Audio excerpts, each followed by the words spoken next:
As a new set of contestants take part in Winter Love Island, Coco warned them not to set their expectations too high for life after the show. The abuse she suffered was so appalling she almost had a breakdown in a London shopping centre, she revealed. Nothing could prepare you for the level of online trolling I had. Nothing, she said. There were so many horrible attacks just focused on my appearance. Now hosted by Maya Jama and with a villa in South Africa, the show is set to run until spring. But Coco said contestants should be careful what they wished for. The 27-year-old, from Guildford, Surrey, said she was not only the target of thousands of abusive messages online, but also random passengers on public transport. She was even shown abusive tweets by Love Island fans rushing up to her while she shopped. Coco went into the show at the last minute as a so-called bombshell. It was during a part of the series called Casa Amor, in which contestants are tested to see if they would be unfaithful. Asked if ITV2, which broadcasts the show, had deliberately cast her as a femme fatale, she replied, "Yes, I guess. But I would say I'm probably like the complete opposite of that."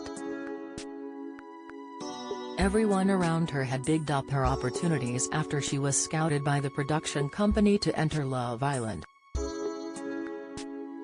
She was paid £80 a day and spent 12 days in the villa before leaving.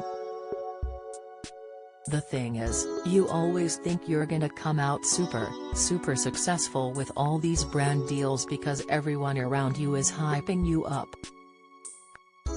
The management I had when I went in, he said, "Yeah, she's gonna be amazing." Producers said, "Yeah, we're in love with you." So you do get excited. Asked if she felt everyone on the show was exploited by the channel, she replied, "I feel that within the context I was used as part of the storyline, as a Casa Amor girl, you are. Do I think they maybe know who will be in the final at the beginning? Potentially. But any TV show exploits those on it to an extent." Dumped from the villa, her nightmare began when she got home. "I think the worst thing is that people were very nasty about how my face looks, and also my nose. People were also saying I was transgender. I have beautiful trans friends who are stunning but I'm not one.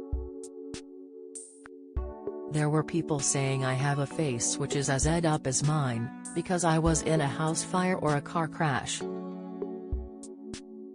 And still to this day, I get people asking me like, I'm so sorry, you were in that car crash." I wasn't in a car crash. Coco could not even avoid the slurs when she went shopping at Westfield. "I traveled there on the bus," she explained, "and people were shouting things at me, awful things." Coco had a fling with fellow contestant Tasha's boyfriend Andrew in Casa Amor. "They were shouting awful things to me about Tasha because of that whole storyline," she said. "When I first got out of the villa, I hadn't looked at Twitter. I hadn't seen the extent of it. I had been told there was quite a lot of trolling on TikTok. Then in the shopping center, people kept coming up to me to ask if I was okay, and showed me all the abuse on Twitter. I just had a breakdown in the middle of Westfield. I was literally having a meltdown." But despite all the hurt, she revealed she would do the show again. "I would," she said. "But I would say to the producers first, look, don't film me from that angle you filmed me before. It was doing no justice to my nose shape. The last Love Island season was beset by controversy with more than 7,000 complaints to Ofcom over coercive behavior by men, and gaslighting. Ofcom refused to investigate them, but women's charities, such as Refuge, are continuing to monitor the show. Two former Love Island contestants, Sophie Gradon and Mike Thalassides, killed themselves after appearing on the show. Former presenter Caroline Flack also took her own life after enduring constant online bullying. Coco says she is stronger for the experience, even though the online jibes continue today about her face and nose. She said, "I feel like I am way more resilient than I ever thought I was. And I would have never known it unless I went through it. I feel like I'm probably one of the strongest people ever." Love Island, ITV2, 9 p.m. If you are struggling, contact the Samaritans on 116 123 or email joe@samaritans.org.